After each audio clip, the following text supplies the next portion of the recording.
writing and art and program all into one, and you find a game engine that's it's easy to work with, and you can start producing games on your own. So yeah, find like that one software that it's easy you could work with, and you're on your way. Now, for someone who is like completely unversed, me, in is the aspect of game design, is there examples of programs that you would like point to? Absolutely. Most of the professionals use nowadays are like Unity or Unreal. Sure, right, sure. Which is free to play, and like maybe you can actually tinker with it on your own, but for me, with zero knowledge of any programming skills at all, there's been a number of technologies where game engines just become as simple as clicking buttons, like RPG Maker, or the one that I use a lot of times from the company of Click Team. It's like Multimedia Fusion, where if I want this character to walk, I say click the button, instead of stop, I say walk. And when I say when you touch that stone, I say that stone gives you this many lives. There's no writing language, no understanding programming language. This is just clicking buttons. Right, yeah. So you could just create an entire game clicking. Just clicking away, making sure things are doing what they want to do, and then the game will go off and do what you want it to do. It's a major skill if you could just make a game based on clicking. I mean, that's your challenge. Make a game where you just click buttons. Essentially, every video game, every video game I've ever played, I'm usually clicking a button. Go to dungeon, yes or no? No, you won. Yeah, game's over. Hey, good job. Nailed it, guys. Finished my first game. So, what games what inspired you to start to want to design your own? I was inspired a long time ago when I was like 7 years old. Back to the classic NES, and Kirby was like my favorite game. Nice. Like, sadly to say, I wasn't much into Zelda at the time. It was like Mario 3 was like the best. But then I played Kirby, who can fly right away, and you don't need to grab any feathers. Yeah. And every enemy that I saw was another opportunity to give more powers to me. So at that time, there's just so much variety with the game that I want to do that. Yeah. I mean, Kirby was one of those games that sort of came out around the end of the life cycle of the NES, so it had they'd been working with the console for a few years, so the guys really knew how to sort of push the boundaries of making awesome things happen on screen. And I think it worked, obviously. Yeah. Now we have somebody who loved it on stage with us, C2E2, giving us the crash course. Speaking of the crash course, you have a panel. Can you tell us who's going to be up there on the panel with you? Right now, it's just currently me. Sadly to say, my little brother had other plans. He was supposed to be here too, but he says, I'm just going to visit a friend Thursday. Came back, just passed on the couch. Oh, man. Thanks, bro. Thanks for your support. Hopefully you're enjoying I hope you're watching this, Dan. Yeah. So far, it's just me, and pretty much using my teaching experience. It's pretty much just like a breakdown of a lecture where we tackle 5 important issues. And pretty much the number one issue is that you need to write stuff down. Now, maybe you don't have a personal paper notebook, but I know you all have phones with like the Notepad app or Memo app on Android, and you start to use that.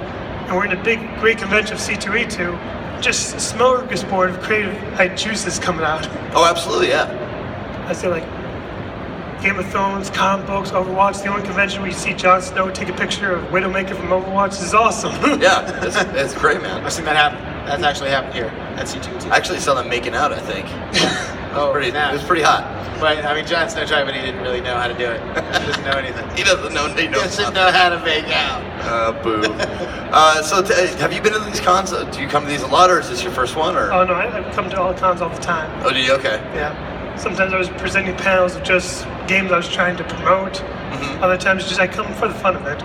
Oh, of course, absolutely. You come as a fan, I'm sure. Yeah. This is just like a giant mall where all the stores are the ones that you like. Yeah. It takes out all the wet seals and that kind of stuff. The Forever 21. Yeah, it just has all the good ones, the Spencer's gifts and stuff. Yeah. Exactly. That's where I went. We had one mall where I grew up. It wasn't a very big one. So, you mentioned that there's sort of tackling the 5 big issues and obviously writing things down. What are some of the other important notes? I mean, obviously you don't want to spoil anything for the panel, but feel free to spoil. I'm going to be here, so I'll miss it. Just a little dip into it. First, we go into the importance of writing stuff down, like what a game design document is. It's like a pitch or a game script you want to show to people. Because I know you all have original stories with character backgrounds, but if you ever want to get this published, you have 15 seconds to pitch the idea to you. And most of the time, they like when you compare it to something else.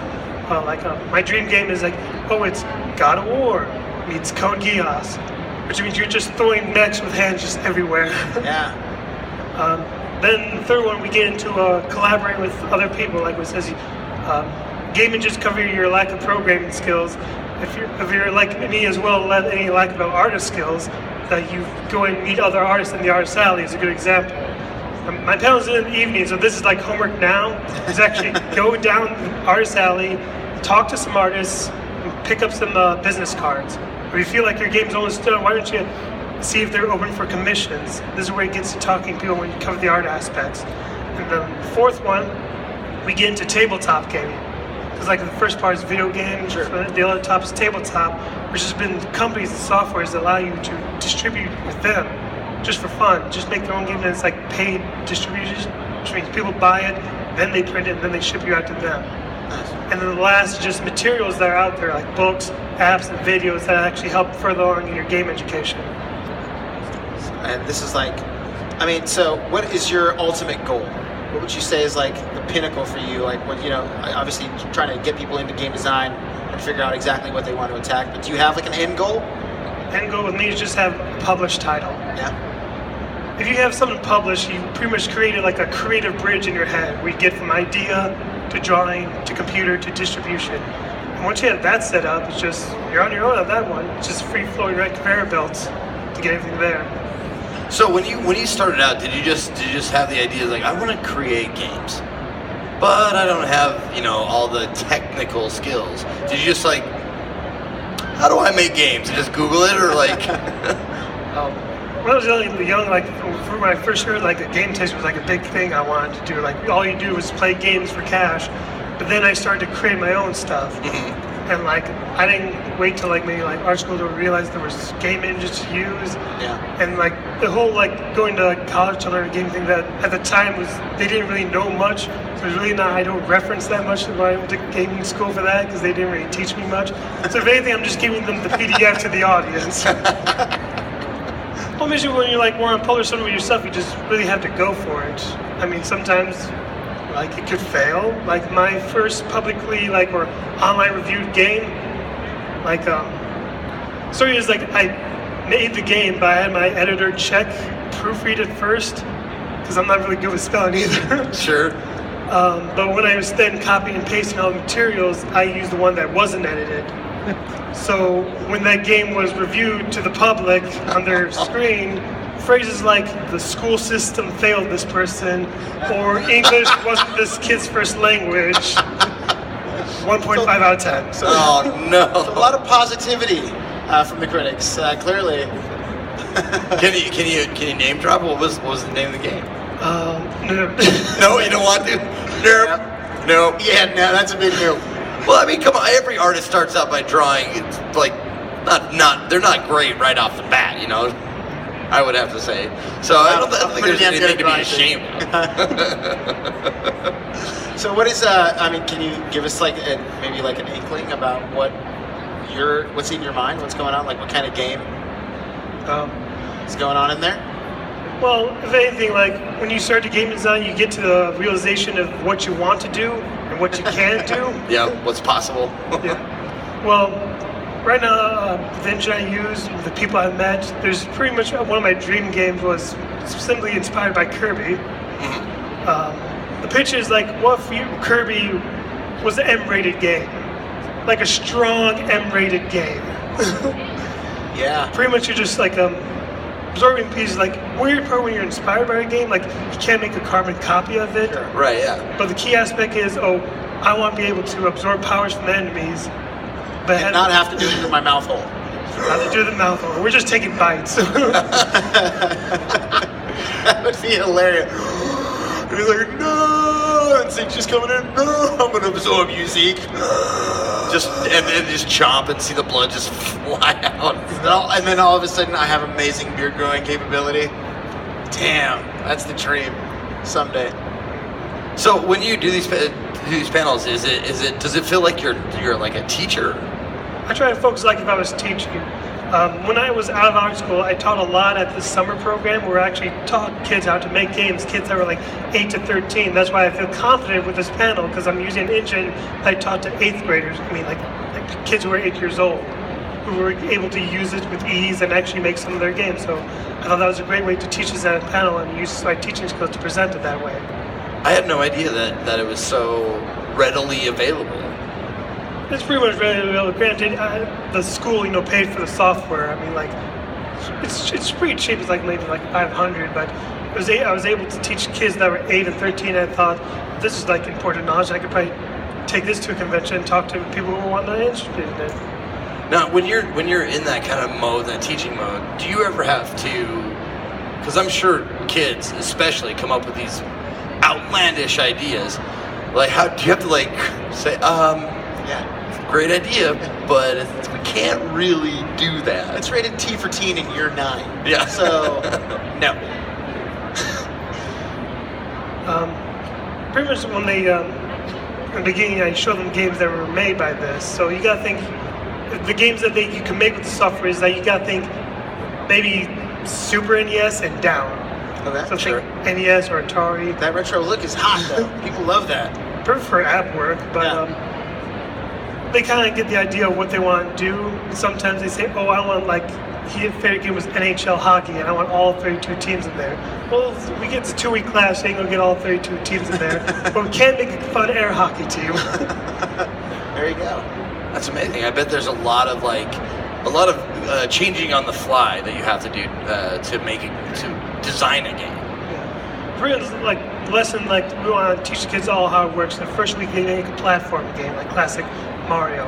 And then for one day, with the stuff they learn, they make a fun arcade game where the game where you just play as long as you can before you die into the high score. Yep. The last is just it's a multiplayer game where it's 2 people sharing one keyboard. Back to those days. Oh, sure, yeah. And then I usually always do something fun at the end where like you show your best game. It becomes like a gaming show where all the students play each other's game. And then we end with a video game tournament, which is hard to do because they're all kids. And all the games I have is like M-rated. So where would you say people can find out more about Sorry about that. sort of what you're teaching, what you're learning? Obviously the panel later, but I was at the panel. Well, you can always Google game engines that can help. The one that I always recommend is from Click Team Multimedia Fusion. They've always done the best so far. And just to point out, like, if you think like, oh, the engine, like this little cheap engine that everyone can use, you can't really produce something high end. I just want to point out, if you could all raise your hands, how many of you have heard Five Nights at Freddy? They used that engine to develop that game. Really? Yeah. I'm not saying you're going to be able to make Witcher 3 out there, but if you've got the skills, you can actually make the game you want to make, and hopefully people will like it. Well, I think what any budding game designer should know is it's really not. I mean, correct me if I'm wrong, but it's really not necessarily about graphics or ultra this, ultra that. It's gameplay and entertainment. Would you agree with that? I agree. It's like the key thing is experience. Gamers want to try new things and new experiences. It doesn't have to look good, it doesn't have to sound good, but if it's something new that people never played before, there's a great opportunity of being something classic. Yeah, absolutely. Like I can point to several examples this past couple of years that didn't have. They had like Super NES graphics or lower that really packed a punch as far as game replayability and stuff. Like Stardew Valley is one of them. yeah. Action Verge. I can't remember the name of it. It has Flowey and your lamb is your mother. Come on, guy. Yeah. Ah, never mind. Sure, Zeke. I'm so stupid. Now you're just making things. I'm not making things up. That was a great game. Anyways, but yeah, like Stardew Valley is what I'm saying. Like their graphics weren't. I mean, you can look at a game like Minecraft. Sure. It doesn't look the most high defist amazingness. The sound isn't the greatest musical score you've ever heard in a video game. But the game is known worldwide and you can play it everywhere. Yeah, totally. So besides Kirby, what's your go-to right now? What are you playing? What I'm playing, right now it's everything Witcher with me right now. Yeah? Playing Witcher 3 Game of the Year, enjoying that. I got into the closed beta of Gwent. That's a fun card game. Oh, Gwent? Yeah. Dude, I fell deep into that when I found it in Witcher, like originally playing. I went, this game is awesome. And I just immediately dropped all the quests I was doing, trying to find all the Gwent people. So where can people find you on the socials, on the medias of social? Well, right now, if people are coming Saturday to C2E2, I'll be having a convention 6:30 to 7:30. Nice evening one. We'll end the show with that. And if you want to contact me, always up for talking about video games. You can text me at marcospades. Marcospades, yeah. Awesome. Mark of Spades. Yeah. Okay, excellent, cool. Well, thank you so much for joining us. Thank you. Giving us the crash course. We've got plenty more coming right at you from C2E2.